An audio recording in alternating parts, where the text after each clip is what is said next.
ಪಂಚಾಯಿತಿ ವಿಶೇಷ ಕಾರ್ಯಕ್ರಮಕ್ಕೆ ಸ್ವಾಗತ. ನಾನು ಹರಿಪ್ರಸಾದ್. ದಿನದ ಪ್ರಮುಖ ಸುದ್ದಿಗಳ ನಿಖರ ವರದಿ, ಯಾವುದೇ ಪಕ್ಷಪಾತವಿಲ್ಲದ ನೇರ ಮಾತು, ನಿಮ್ಮನ್ನ ದಾರಿ ತಪ್ಪಿಸದ ವಿಶ್ವಾಸಾರ್ಹ ವಿಶ್ಲೇಷಣೆ. ಇದುವೇ ನ್ಯೂಸ್ 18ನ ಪಂಚಾಯಿತಿ.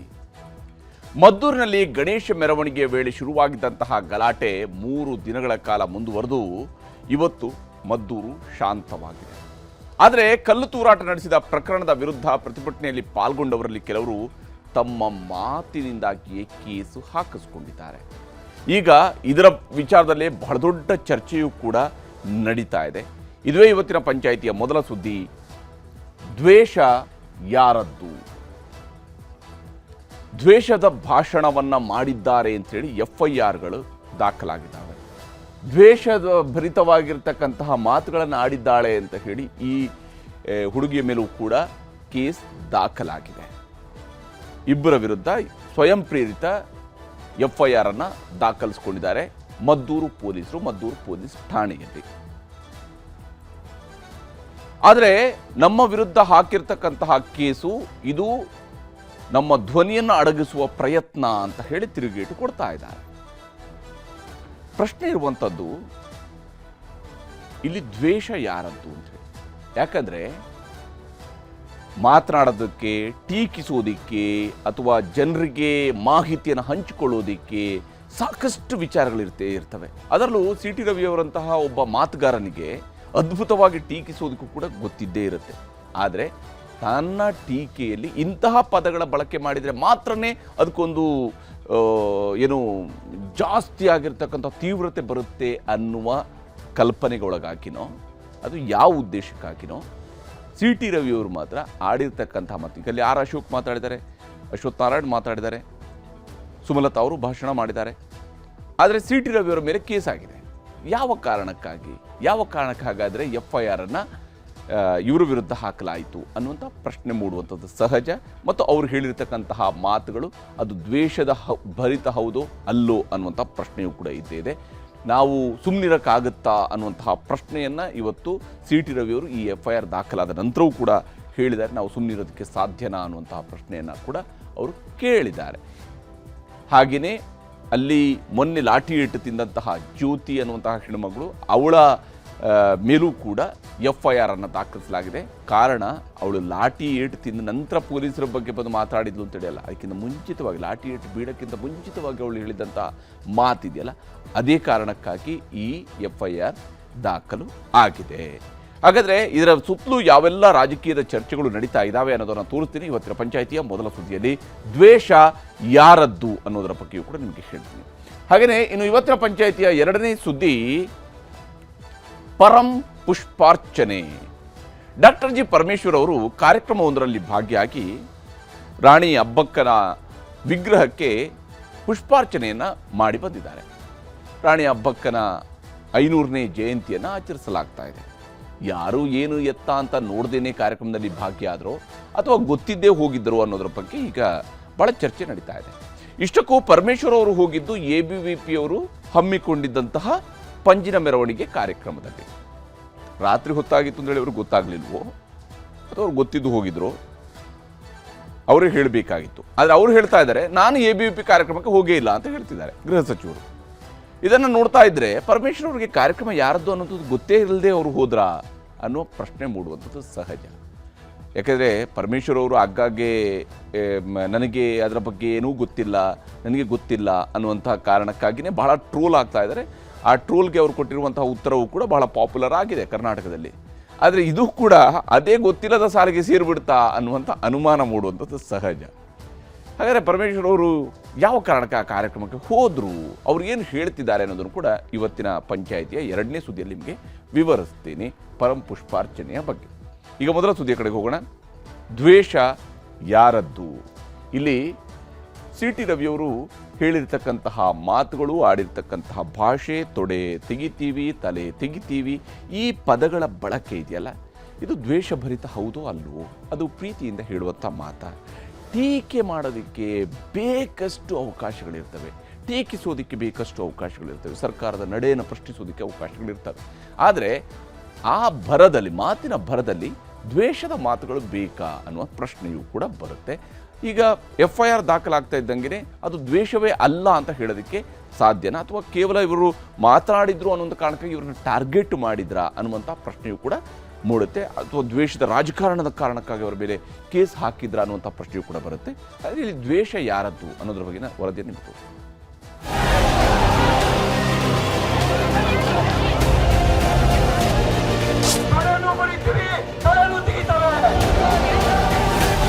ಅವರೇನೋ ದ್ವೇಷ ಭಾಷಣ ಮಾಡಿದ್ದಾರೆ.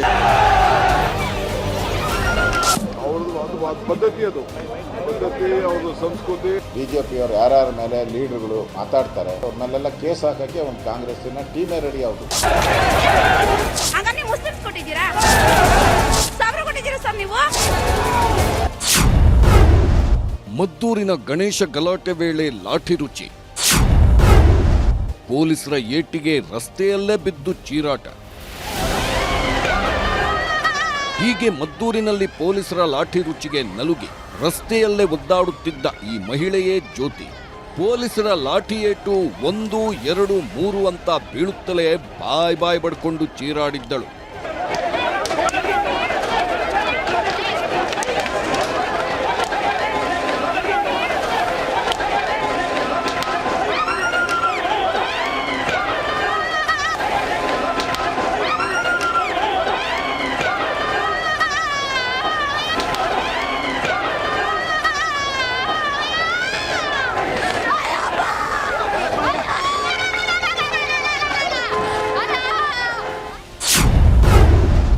ಪೊಲೀಸರ ಲಾಠಿ ಏಟಿಗೆ ತೀವ್ರ ಆಕ್ರೋಶ,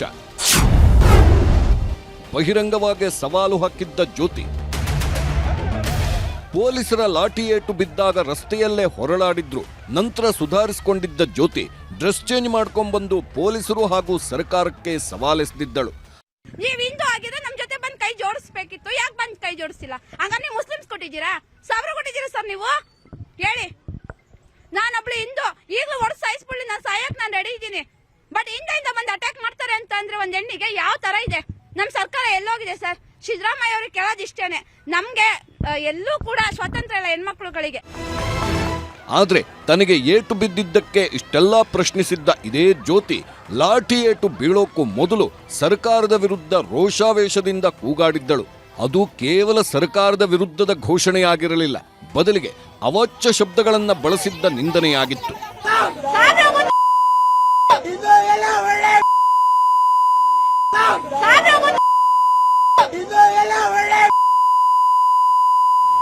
ಮದ್ದೂರಿನಲ್ಲಿ ರಂಪಾಟ ಮಾಡಿದ್ದ ಜ್ಯೋತಿಗೆ ಅವತ್ತು ಪೊಲೀಸರ ಲಾಠಿ ಏಟು ಬಿದ್ದಲ್ಲಿಗೆ ಪ್ರಕರಣ ಮುಗಿದಿಲ್ಲ.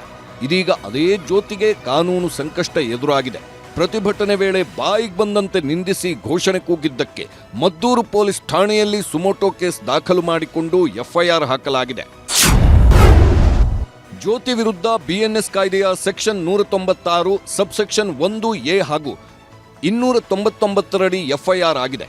ಸೆಕ್ಷನ್ 196 ಸಬ್ಸೆಕ್ಷನ್ 1A ಪ್ರಕಾರ ದ್ವೇಷ ಭಾಷಣ, ಸಂಘರ್ಷಕ್ಕೆ ಪ್ರಚೋದನೆಯಡಿ 3 ವರ್ಷಗಳ ಜೈಲು ಶಿಕ್ಷೆ ಅಥವಾ ದಂಡ ಹಾಗೂ 3 ವರ್ಷಗಳ ಜೈಲು ಶಿಕ್ಷೆ ಮತ್ತು ದಂಡ ಎರಡನ್ನೂ ವಿಧಿಸಬಹುದು. ಹಾಗೆ ಸೆಕ್ಷನ್ 299ರ ಪ್ರಕಾರ ಜಾತಿ ಧರ್ಮಗಳ ನಡುವೆ ವೈಮನಸ್ಯ, ಸಾಮಾಜಿಕ ಶಾಂತಿ ಕದಡುವ ಪ್ರಯತ್ನದಡಿ 3 ವರ್ಷಗಳ ಜೈಲು ಶಿಕ್ಷೆ ಅಥವಾ ದಂಡ ಹಾಗೂ 3 ವರ್ಷಗಳ ಜೈಲು ಶಿಕ್ಷೆ ಮತ್ತು ದಂಡ ಎರಡನ್ನೂ ವಿಧಿಸಬಹುದಾಗಿದೆ. ಪ್ರಚೋದನೆ ಭಾಷಣ ಮಾಡಿದ್ದ CT ರವಿಗೂ ಶಾಕ್. ಮದ್ದೂರು ಪೊಲೀಸರಿಂದ ಸುಮೋಟೋ ಕೇಸ್, FIR. ಮದ್ದೂರಲ್ಲಿ ಪ್ರಚೋದನಾಕಾರಿ ಭಾಷಣ ಮಾಡಿದ್ದ CT ರವಿಗೆ ಶಾಕ್ ಎದುರಾಗಿದೆ. ಮದ್ದೂರು ಪೊಲೀಸರು ಸುಮೋಟೋ ಕೇಸ್ ದಾಖಲಿಸಿಕೊಂಡು FIR ದಾಖಲಿಸಿದ್ದಾರೆ. ಜಾಮೀನು ರಹಿತ ಕೇಸ್ ದಾಖಲಾಗಿರುವ ಕಾರಣಕ್ಕೆ ಇದೀಗ ಬಿಜೆಪಿ MLC CT ರವಿಗೆ ಬಂಧನದ ಭೀತಿ ಎದುರಾಗಿದೆ. ರವಿ ವಿರುದ್ಧ ಮದ್ದೂರು ಸ್ಟೇಷನ್ ಇನ್ಸ್ಪೆಕ್ಟರ್ ಕೊಟ್ಟ ದೂರಿನಲ್ಲಿ ಹಲವು ಅಂಶಗಳನ್ನು ಉಲ್ಲೇಖಿಸಲಾಗಿದೆ. ಗಣೇಶ ವಿಸರ್ಜನೆ ಮೆರವಣಿಗೆ ವೇಳೆ ದ್ವೇಷ ಭಾಷಣ ಮಾಡಲಾಗಿದೆ. ಮುಸ್ಲಿಂ ಜನರಲ್ಲಿ ದ್ವೇಷ ಮೂಡುವ ರೀತಿ ಭಾಷಣ ಅದಾಗಿದೆ. ಸಮುದಾಯಗಳ ನಡುವೆ ದ್ವೇಷ, ಸೌಹಾರ್ದತೆಗೆ ಧಕ್ಕೆ ತರುವ ಮಾತುಗಳೇ ಹೆಚ್ಚಿದೆ ಎಂಬಿತ್ಯಾದಿ ಅಂಶಗಳನ್ನು ಉಲ್ಲೇಖಿಸಿರುವ ಇನ್ಸ್ಪೆಕ್ಟರ್ ದೂರಿನಡಿ FIR ದಾಖಲಾಗಿದೆ. ಮೊನ್ನೆ ರವಿ ಆಡಿದ ಮಾತುಗಳು ಇದೇ ನೋಡಿ. ಹೊರಗಡೆಯಿಂದ ಬಂದವರು, ನಾವಿಲ್ಲ ಹುಟ್ಟುಗಾರರು, ನಮಗೆ ತೊಡೆ ತಟ್ಟ ಕೆಲಸ ಮಾಡಬೇಡಿ, ತೊಡೆನೂ ಮುರಿತೀವಿ, ತೊಡೆನೂ ತೆಗಿತವೆ. ನಮಗೆ ತೊಡೆ ತಟ್ಟಿ ಹಾಕಿದ್ರೆ ತೊಡೆ ಮುರಿಯೋದು ಬಂತು,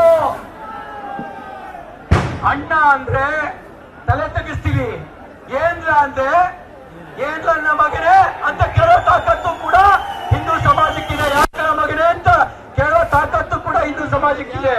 5% ಇದ್ದಾಗಲೇ ಈ ನಮೂನೆ ಬಾಲ ಬಿದ್ದವರು, 50% ಆದ್ರೆ ನಮ್ಮ ಮಕ್ಕಳು ಮೊಮ್ಮಕ್ಕಳು ಬದುಕಕ್ಕಾಗತ್ತಾ? ಮಕ್ಕಳು ಮೊಮ್ಮಕ್ಕಳು ಬದುಕಬೇಕೋ ಬೇಡವೋ? ಮಧುರಮ್ಮನ ಪೂಜೆ ಆಗ್ಬೇಕೋ ಬೇಡವೋ? ಉಗ್ರ ನರಸಿಂಹನ ಪೂಜೆ ಆಗ್ಬೇಕೋ ಬೇಡವೋ? ಗಣೇಶನ ಮೆರವಣಿಗೆ ಆಗ್ಬೇಕೋ ಬೇಡವೋ? ಆಗಬೇಕು ಅಂತಂದ್ರೆ ನಾವೆಲ್ಲ ಒಂದು. ಸಿಟಿ ರವಿ ಆಡಿದ ಈ ಮಾತುಗಳೇ ಇದೀಗ ಮುಳುವಾಗಿವೆ. ಎಫ್ಐಆರ್ ಮಾಡಲಾಗಿದ್ದು ಬಂಧನದ ಭೀತಿ ಎದುರಾಗಿದೆ.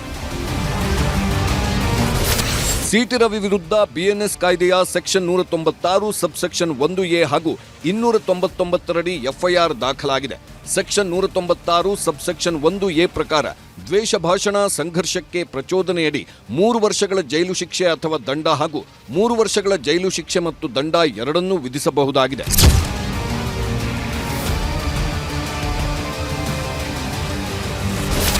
ಎಫ್ಐಆರ್ಗೆ ಡೋಂಟ್ ಕೇರ್, ಜಗ್ಗುವುದಿಲ್ಲ ಬಗ್ಗುವುದಿಲ್ಲ ಎಂದು ತಿರುಗೇಟು.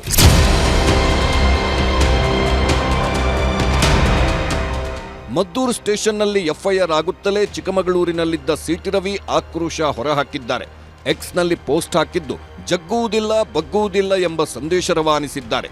ಹಿಂದುತ್ವಕ್ಕಾಗಿ ಹಿಂದೂ ಕಾರ್ಯಕರ್ತರಿಗಾಗಿ ಅದೆಷ್ಟೇ ಎಫ್ಐಆರ್ಗಳು ಬರಲಿ, ದೇಶ ಧರ್ಮದ ವಿಚಾರದಲ್ಲಿ ತಲೆಬಾಗುವ ಮಾತೇ ಇಲ್ಲ ಎಂದು ಪೋಸ್ಟ್ ಹಾಕಿದ್ದಾರೆ. ಜೊತೆಗೆ ಸರ್ಕಾರದ ವಿರುದ್ಧ ಟೀಕಾ ಪ್ರಹಾರ ನಡೆಸಿದ್ದಾರೆ. ನಾನು ಆಕ್ಷನ್ ಮಾಡಿದ್ರೆ ರಿಯಾಕ್ಷನ್ ಆಗುತ್ತೆ ಅಂತ ಹೇಳಿದ್ದೇನೆ. ಎಷ್ಟು ದಿನ ಹಿಂದೂ ಸಮಾಜ ಸಹಿಸ್ಕೊಳ್ಳುತ್ತೆ? ಎಷ್ಟು ದಿನ ಸಹಿಸ್ಕೊಳ್ಬೇಕು? ನೀವು ಸಹಿಸ್ಕೊಂಡಿದ್ದ ಕಾರಣಕ್ಕೇನೆ ಭಾರತ 4 ತುಂಡಾಯಿತು. ಸಹಿಸ್ಕೊಂಡಿದ್ದ ಕಾರಣಕ್ಕೇನೆ ಕಾಶ್ಮೀರದಲ್ಲಿ ಕಾಶ್ಮೀರಿ ಮೂಲ ನಿವಾಸಿ ಹಿಂದೂಗಳನ್ನ ಬೀದಿಲಿ ನಿಲ್ಲೋಂಗೆ ಮಾಡಿದ್ರಿ. ನಾವು ಬೀದಿಲಿ ನಿಲ್ಬೇಕಾ? ನಾವು ನಿರಾಶ್ರಿತರಾಗಬೇಕಾ? ಸಹಿಸ್ಕೊಂಡಿದ್ದ ಕಾರಣಕ್ಕೆ ನಿಮ್ಮ ದಾಟಿಲೇ ಉತ್ತರ ಕೊಟ್ಟರೆ, ನಿಮ್ಮದೇ ಹಮುರಾಬಿ ಸಿದ್ಧಾಂತ ನಾವು ಅಳವಡಿಸ್ಕೊಂಡ್ರೆ, ಹಲ್ಲಿಗಲ್ಲು ತಲೆಗೆ ತಲೆ ಅಂದರೆ ಕಲ್ಲಿಗೆ ಕಲ್ಲು ಅಂದರೆ ಎಷ್ಟು ದಿನ ಸಹಿಸ್ಕೊಳ್ಬೇಕು? ಸಿಟಿ ರವಿ ವಿರುದ್ಧ ಎಫ್ಐಆರ್ ಹಾಕಿದ್ದಕ್ಕೆ ಕೇಸರಿ ಟೀಮ್ ಕೆಂಡಾಮಂಡಲವಾಗಿದೆ. ಹಿಂದೂ ಸಂಘಟನೆಗಳು ಹಿಂದೂ ನಾಯಕರೇ ಟಾರ್ಗೆಟ್ ಎಂದು ಆಕ್ರೋಶ ಹೊರಹಾಕಿದೆ. ಅನ್ಯಧರ್ಮೀಯರೇ ನಿಮಗೆ ಮುಖ್ಯ ಆದ್ರೆ ನಾವೆಲ್ಲಿ ಹೋಗೋಣ ಎಂದು ಪ್ರಶ್ನೆ ಹಾಕಿದ್ದಾರೆ. ಹೀಗೆಲ್ಲ ಟೀಕೆ ಮಾಡುತ್ತಿರುವ ಬಿಜೆಪಿ ನಾಯಕರ ಸಂಸ್ಕೃತಿಯೇ ಅಂಥದ್ದು ಎಂದು ಕೈ ನಾಯಕರು ತಿರುಗೇಟು ಕೊಟ್ಟಿದ್ದಾರೆ. ಅವರೇನೋ ದ್ವೇಷ ಭಾಷಣ ಮಾಡಿದ್ದಾರೆ ಅಂತ ಹೇಳಿ ಅವರು FIR ಮಾಡಿದ್ದಾರೆ. ಮುಂದೆ ಏನು ಕ್ರಮ ತಗೋಬೇಕು ಅವ್ರು ತಗೊಳ್ತಾರೆ.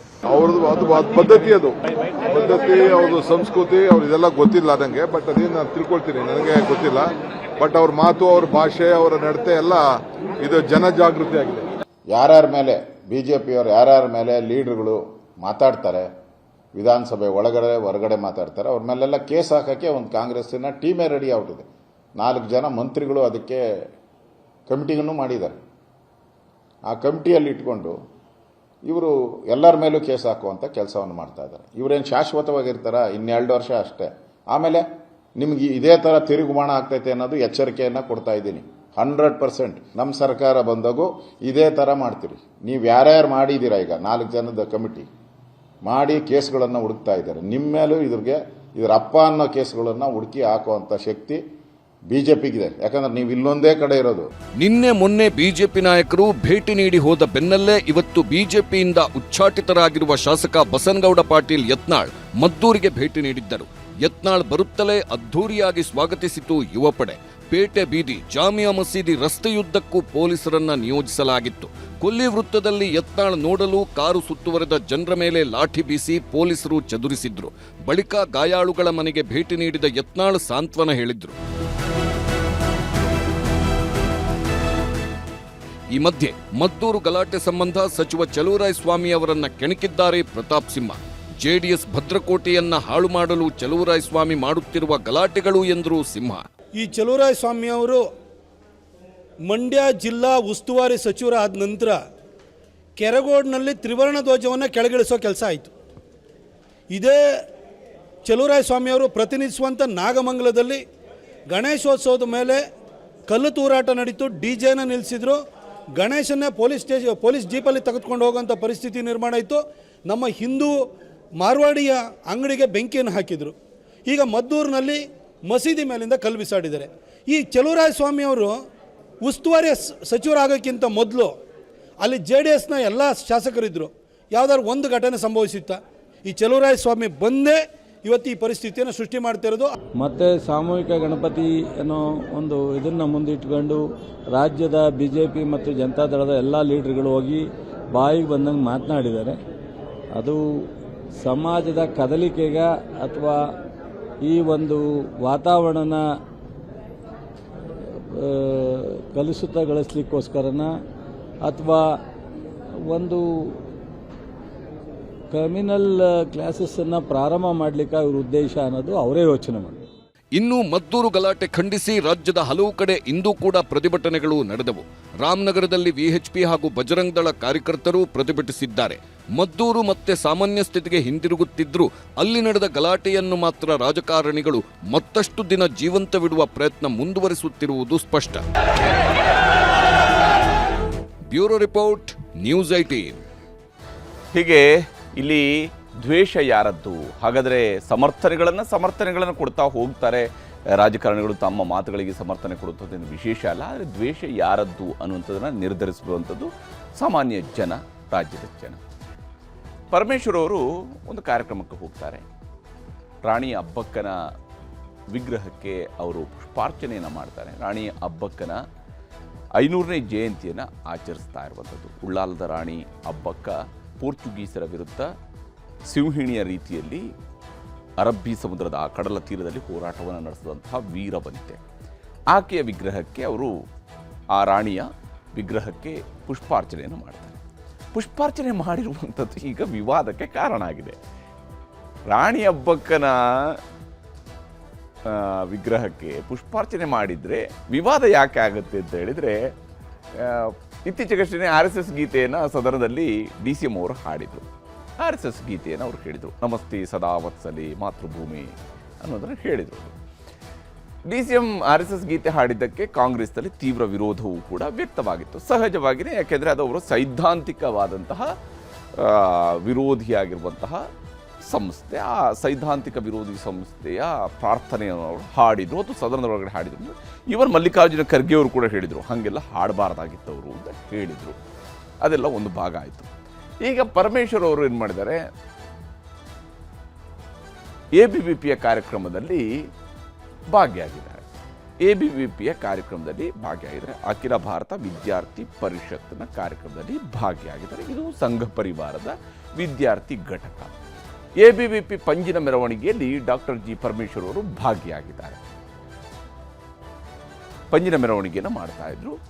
ಅವರು ಮಾಡ್ತಾ ಇದ್ದಂತಹ ಕಾರ್ಯಕ್ರಮ ರಾಣಿ ಅಬ್ಬಕ್ಕನ 500ನೇ ಜಯಂತಿಗೆ ಸಂಬಂಧಪಟ್ಟಂತಹ ಕಾರ್ಯಕ್ರಮ. ABVP ಕಾರ್ಯಕ್ರಮದಲ್ಲಿ ಪಾಲ್ಗೊಂಡು ಪುಷ್ಪಾರ್ಚನೆಯನ್ನು ಮಾಡಿದ್ದಾರೆ ಪರಮೇಶ್ವರ್ ಅವರು.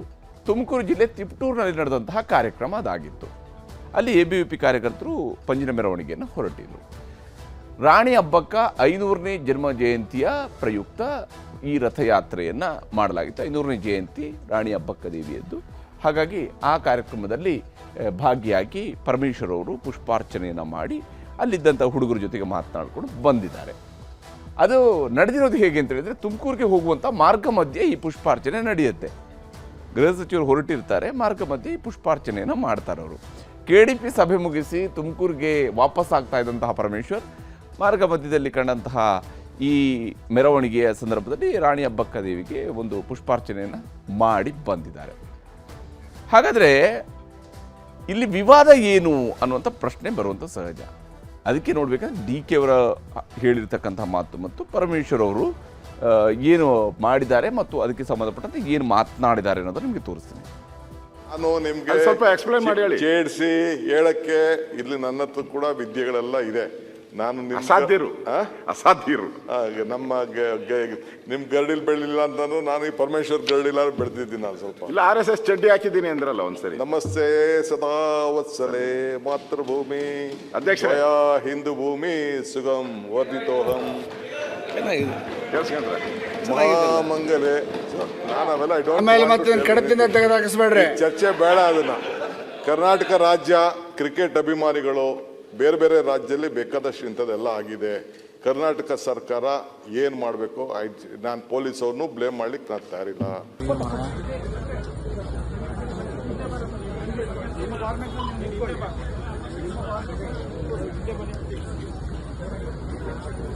भारत माता की जय, भारत माता की जय। वीर रानी अभय रानी, वीर रानी अभय रानी, जोर से बोलो, प्यार से बोलो।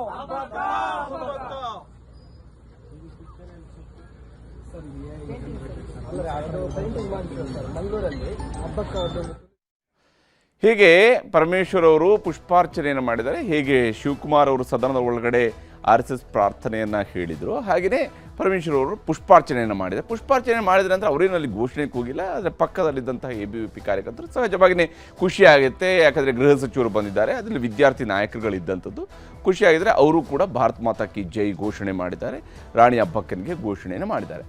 ಈಗ ಈ ವಿವಾದ ಆಗ್ತಾ ಇದ್ದಂಗೆ ಪರಮೇಶ್ವರ್ ಅವರು ಹೇಳಿದ್ದಾರೆ, ನಾನೊಬ್ಬ ಹುಟ್ಟ ಕಾಂಗ್ರೆಸ್ಸಿಗ, ಕಾಂಗ್ರೆಸ್ನಲ್ಲೇ ಇರ್ತೇನೆ, ಕಾಂಗ್ರೆಸ್ನಲ್ಲೇ ಸಾಯ್ತೀನಿ, ನನ್ನ ಕಾಂಗ್ರೆಸ್ನ ಬಗೆಗಿನ ನನ್ನ ನಿಯತ್ತಿನ ಬಗ್ಗೆ ಯಾವುದೇ ಪ್ರಶ್ನೆ ಇಲ್ಲ, ಕಾಂಗ್ರೆಸ್ನಲ್ಲಿ ನನ್ನನ್ನು ಪ್ರಶ್ನೆ ಮಾಡೋ ಪ್ರಮೇಯವೇ ಇಲ್ಲ ಅಂತೇಳಿ ವಿಶ್ವಾಸದ ಮಾತುಗಳನ್ನು ಡಾಕ್ಟರ್ ಜಿ ಪರಮೇಶ್ವರ್ ಅವರು ಹೇಳ್ತಾ ಇದ್ದಾರೆ. ತತ್ವ ಸಿದ್ಧಾಂತಗಳಲ್ಲಿ ರಾಜಿ ಮಾಡಿಕೊಳ್ಳೋ ಪ್ರಶ್ನೆಯೇ ಇಲ್ಲ ಅನ್ನುವಂಥದ್ದನ್ನು ಕೂಡ ಹೇಳಿದ್ದಾರೆ. ಈಗ ಆ ಕಾರ್ಯಕ್ರಮದಲ್ಲಿ ಭಾಗಿಯಾಗಿದೆ ಅಂತ ಹೇಳಿದ ತಕ್ಷಣ ತತ್ವ ಸಿದ್ಧಾಂತ ರಾಜೀನಾಮೆ ಮಾಡೋ ರಾಜಿ ಆಗುವಂಥ ಪ್ರಶ್ನೆ ಇಲ್ಲ, ಟೀಕೆ ಮಾಡುವಂಥವರು ವಿವಾದ ಮಾಡೋರಿಗೆಲ್ಲ ನಾನು ತಲೆ ಕೆಡಿಸ್ಕೊಳ್ಳೋದಿಲ್ಲ ಅಂತ, ಅದ್ರ ಬಗ್ಗೆಲ್ಲ ನಾನು ತಲೆ ಕೆಡಿಸ್ಕೊಳ್ಳೋದಿಲ್ಲ ಅಂತ ಹೇಳಿದ್ದಾರೆ. ಪಕ್ಷದ ಒಳಗಿನವರು ಹೊರಗಿನವರ ಕುತಂತ್ರಗಳಿಗೆ ನಾನು ಮಣಿಯೋದಿಲ್ಲ ಅಂತ ಹೇಳಿ ಡಾಕ್ಟರ್ ಜಿ ಪರಮೇಶ್ವರ್ ಅವರು ಸ್ಪಷ್ಟನೆಯನ್ನು ಕೊಟ್ಟಿದ್ದಾರೆ. ಈ ವಿಚಾರಕ್ಕೆ ಸಂಬಂಧಪಟ್ಟಂತೆ ಪರಮೇಶ್ವರ್ ಅವರ ಸ್ಪಷ್ಟನೆ ಹೇಗಿತ್ತು ಅನ್ನೋದು ನಿಮಗೆ ತೋರಿಸ್ತೀನಿ. ಯಾವ ABVP ಕಾರ್ಯಕ್ರಮಕ್ಕೆ ಅಟೆಂಡ್ ಮಾಡಿಲ್ಲ. ನಾನು ದಾರಿಯಲ್ಲಿ ಬರುವಾಗ ರಾಣಿ ಹಬ್ಬಕ್ಕಂದು ಪ್ರೊಸೆಷನ್ ಬರ್ತಾ ಇತ್ತು. ನಮ್ಮ ಸ್ಥಳೀಯ ಶಾಸಕರು, ನಮ್ಮ ಷಡಕ್ಷರಿಯವರು ನಾವೆಲ್ಲ ಒಟ್ಟಿಗೆ ಇದ್ದು ರಾಣಿ ಹಬ್ಬಕ್ಕನ್ ಪ್ರೊಸೆಷನ್ ಹೋಗುವಾಗ ಒಂದು ಹೂವು ಹಾಕೋಗಿ ಸ್ವಾಮಿ ಅಂದರು, ಕಾರ್ ನಿಲ್ಲಿಸ್ಬಿಟ್ಟು ಹೂವು ಹಾಕಿದೆ, ಬಂದೆ, ಇಷ್ಟೇ. ಅದಕ್ಕೆ ನಾನು ಯಾವ ABVP ಕಾರ್ಯಕ್ರಮ ಮತ್ತೊಂದು ಏನೂ ಅಟೆಂಡ್ ಮಾಡಿಲ್ಲ. ಇದಕ್ಕೆ ಮೇಲೆ ಅವ್ರೇನಾದರೂ ಯಾರಾದರೂ ಕಾಂಟ್ರವರ್ಸಿ ಮಾಡೋದಿದ್ರೆ ಮಾಡ್ಕೊಳ್ಳಿ, ನಮಗೇನು ತೊಂದರೆ ಇಲ್ಲ. ನನ್ನ ಐಡಿಯಾಲಜಿಕಲ್ ಕಮಿಟ್ಮೆಂಟನ್ನು ಯಾರು ಕೂಡ ಪ್ರಶ್ನೆ ಮಾಡೋಕ್ಕಾಗೋದಿಲ್ಲ. I am A true Congress man, I will die as A Congress man. ಅದು ಮಾಡ್ಕೊಳ್ಳಿ, ಮಾಡೋರು ನಮ್ಮ ಪೊಲಿಟಿಕಲ್ ಅಡ್ವರ್ಸರೀಸು ಭಾಳ ಜನ ಇರ್ತಾರೆ, ಎಲ್ಲರಿಗೂ ಇದ್ದಂಗೆ ನಮಗೂ ಇರ್ತಾರೆ. ಅವ್ರು ಯಾರೋ ಮಾಡ್ತಾ ಇರ್ಬೋದು, ವಿತಿನ್ ದ ಪಾರ್ಟಿನೂ ಇರ್ಬೋದು, ಹೊರಗಡೆನೂ ಇರ್ಬೋದು. ಅದನ್ನು ಇಂಥ ಚೀಪ್ ಟ್ರಿಕ್ಸ್ ಎಲ್ಲ ಜನ ಗೊತ್ತಾಗಲ್ವಾ? ವಾಟ್ ಈಸ್ ಡಾಕ್ಟರ್ ಪರಮೇಶ್ವರ್ ಅಂತ ಇಡೀ ರಾಜ್ಯದಲ್ಲಿ ಪ್ರತಿಯೊಬ್ಬರಿಗೂ ಗೊತ್ತಿದೆ. ಕಳೆದ 35 ವರ್ಷದಿಂದ ನನ್ನ ರಾಜಕಾರಣ ಏನು ಅನ್ನೋದು ಕೂಡ ಎಲ್ರಿಗೂ ಗೊತ್ತಿದೆ. I don't have to prove it again and again. ಹೀಗೆ ಬಹಳ ಸರಿಯಾದಂಥ ತಿರುಗೇಟನ್ನು ಈ ಸಂದರ್ಭದಲ್ಲಿ ಪರಮೇಶ್ವರ್ ಅವರು ಕೂಡ ಕೊಟ್ಟಿದ್ದಾರೆ. ಈ ರೀತಿಯಾದಂತಹ ಮಾತುಗಳ ಮೂಲಕವಾಗಿ ನನ್ನನ್ನು ಪ್ರೂವ್ ಮಾಡಬೇಕಾದ ಅಗತ್ಯ ನನಗಿಲ್ಲ ಅಂತ ತಿಳ್ಕೊಂಡು ಅವರು ನೇರವಾಗಿ ಹೇಳಿದ್ದಾರೆ. ಈ ವಿಚಾರದಲ್ಲಿ ಯತ್ನಾಳರು ಮಾತನಾಡಿದರೆ ತೋರಿಸ್ತೀವಿ. ಅವ್ರು ಹೇಳ್ತಾರೆ, ನಾನು ಸಂಘಕ್ಕೆ ಹೋಗಿದ್ದೆ ಅಂತ DK ಶಿವಕುಮಾರ್ ಹೇಳ್ತಾರೆ. ಮತ್ತು ಪರಮೇಶ್ವರ್ ಅವ್ರದ್ದೇನು ತಪ್ಪಿಲ್ಲ, ABVPಗೆ ಹೋಗಿದ್ದೆ, ನಾವೊಂದು ವಿದ್ಯಾರ್ಥಿ ಸಂಘಟನೆ ಐತಿ, ಆ ಸಂಘಟನೆ ಸಲ ಹೋಗಿದ್ದಕ್ಕೆ ಟೀಕೆ ಮಾಡ್ತಾರಂದರೆ ಹಂಗಾದ್ರೇನು ದೇಶ ವಿರೋಧಿ ಏನು ಸಂಘಟನೆಗಳು ಅದರಲ್ಲಿ ಇವ್ರು ಭಾಗಿಯಾಗಬೇಕಾ? ಇದು ಕಾಂಗ್ರೆಸ್ ಹೇಳಬೇಕಿದು. ಯಾಕಂದರೆ ಒಂದು ಸಂಘಟನೆಗಳನ್ನು ಟಾರ್ಗೆಟ್ ಮಾಡಿ ಇದು BJP ಅಂದರೆ ಹಿಂದುತ್ವ ಯಾರು ಹೇಳ್ತಾರೆ ಅವ್ರು ಯಾರೂ ಬೇಡ ಅನ್ನಂಗಾಯ್ತು. ಹಾಗಾದ್ರೆ ಚಲುವರಾಯ ಸ್ವಾಮಿಯವರು ನೀನು ಹೇಳ್ಯಾರಲ್ಲ, ಮುಸ್ಲಿಮ್ರೇ ತಪ್ಪತ್ತೇಳಿ. ಹಾಗಾದ್ರೆ ಚಲುವರಾಯ ಸ್ವಾಮಿಯವ್ರ ಮೇಲೂ ಕ್ರಮ ತಗೋತಾ ತಾಕತ್ತು, ದಮ್ಮು, ಹಿಮ್ಮತ್ತು ನಮ್ಮ ಸಿದ್ದರಾಮಯ್ಯನವ್ರಿಗೆ, ರಾಹುಲ್ ಗಾಂಧಿಗೆ ಮತ್ತು ಉಪಮುಖ್ಯಮಂತ್ರಿಗೆ ಇದೆಯಾ? ಇದಾಗಿತ್ತು ಇವತ್ತಿನ ಪಂಚಾಯಿತಿ. ನಮಸ್ಕಾರ.